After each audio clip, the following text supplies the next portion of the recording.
All right, you guys, what is up? It is time for week 2 of 4 weeks of Halloween. Another great week of horror movies, scary movies, so let's get right into it. Hope you've all been having a good October so far. First up, watched Insidious III. Previously, I had only seen the first Insidious, really enjoyed it. Finally caught Insidious 2, which was very good, and then part 3. Now with part 3 I thought, well, where are they really going to go with this one? And I gotta tell you, I thought it was a solid prequel.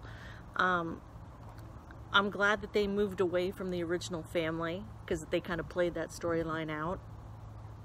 You had elements of the first 2 films, but I gotta tell you, the real kind of shining star of Insidious 3 and 4 is Lynn Shay. She does such a great job with that role, and she is kind of the glue that holds 3 and 4 together. Without her, I don't know how well it would have worked, but 3 was really good. So that was, we had that on Vudu, so I watched that one. And then in preparation of the new Halloween movie, which we have our tickets for next Thursday, we're starting to watch all the Halloween movies again, going through all of them. And so we started with Halloween, the extended cut, which you can find. We have the big box set, so you can find it on the last disc, which is that one. And the extended edition is fine. It's fun kind of seeing those extended scenes with Laurie Strode and her friends. You kind of get a little bit of extra towards the first half of the film.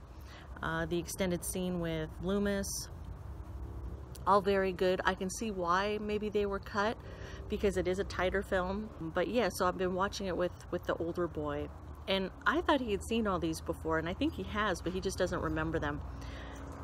So yeah, so we enjoyed Halloween, the extended edition. There's really not much to say about it. We've all seen it a million times. Then we watched Insidious 4, The Last Key, which I believe came out earlier this year. And once again, it's like, do we really need another Insidious film? And you know what? I enjoyed it. I enjoyed it just as much as part 3. Lynn Shay is strong, as she was in all the other movies. They kind of focus on her backstory. They kind of go back to when she was a little girl, and that could have backfired. It really could have, but it was good. They kept it interesting. It all kind of played into the film really well. I liked it, and plus, you know, you get in part 4, you get little hints of the first couple movies. I don't know if it was totally necessary, but it was kind of fun. And then we had Halloween. That's Halloween 4. Where's Halloween 2?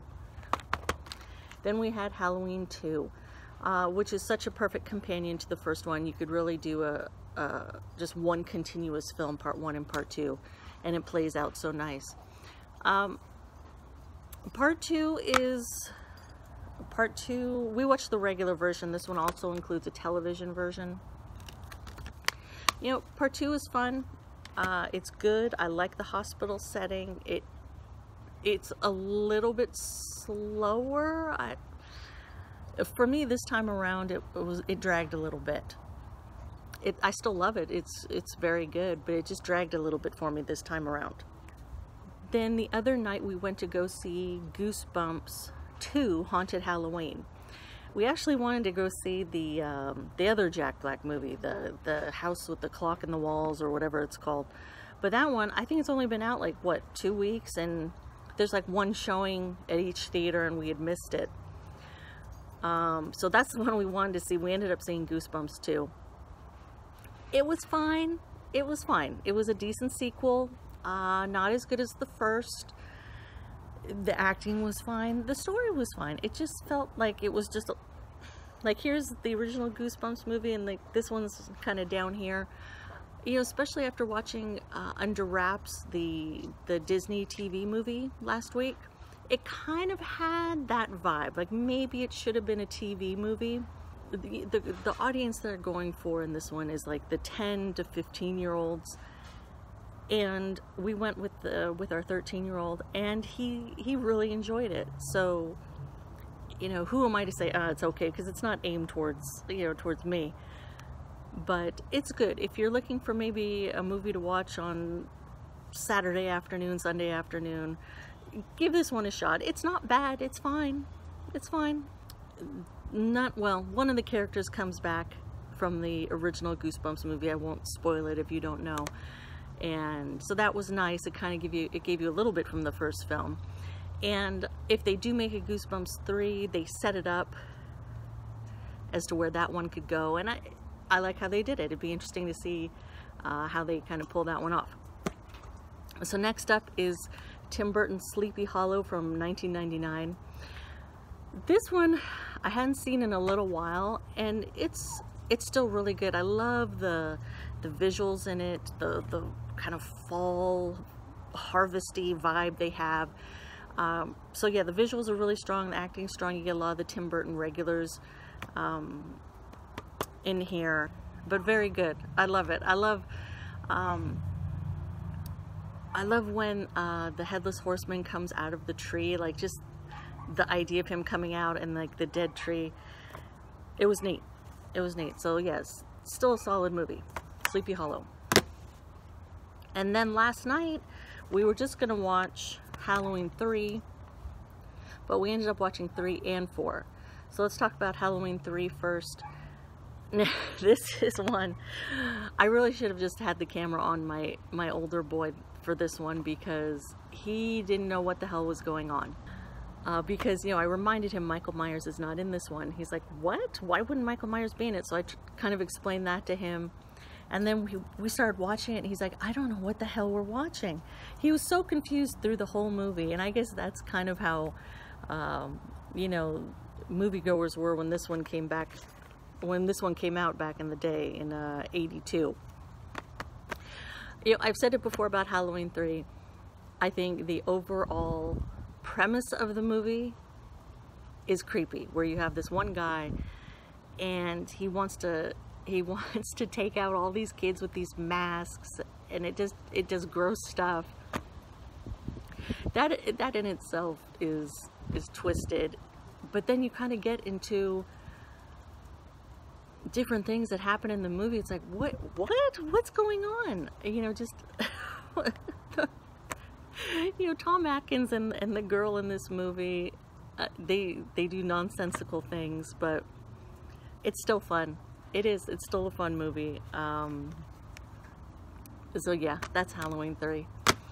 And then we snuck in Halloween 4 for a double feature, and it was nice to have Michael Myers back. I believe this one came out, what, 7 years later? So the return of Michael Myers. And oh, that's what I was going to say about this one. What really tripped my son out, and I forgot it was in it, was when there are a couple times during the movie where Halloween, the movie, is playing on a TV in the background. And I was like, wait, what? That's when my son was like, I'm so confused. Anyway. So Halloween 4, the return of Michael Myers. Parts 4, 5, and 6 are totally fine. I have nothing against those movies. It's just I grew up more with the Laurie Strode movies. But part 4 is really good. I like the story of the little girl and how she's related to, or she's, I think, Laurie's daughter. It has a great kind of fall vibe in this one. It looks good. So yeah, I mean, you know, we've all seen these movies a million times, the Halloween movies, so there's not too much to say about it. I forgot about the audio issues with the original disc. So hopefully you guys all got your replacement discs for part 4, because it is pretty apparent when the voice is off in the movie. But that's what we've watched. We ended up watching 8 movies this week, and next week is the big one. You know, we've got Halloween coming out on Thursday. We're hoping to finish up all the Halloween movies by then. I don't know if we'll do the Rob Zombie ones. We'll see.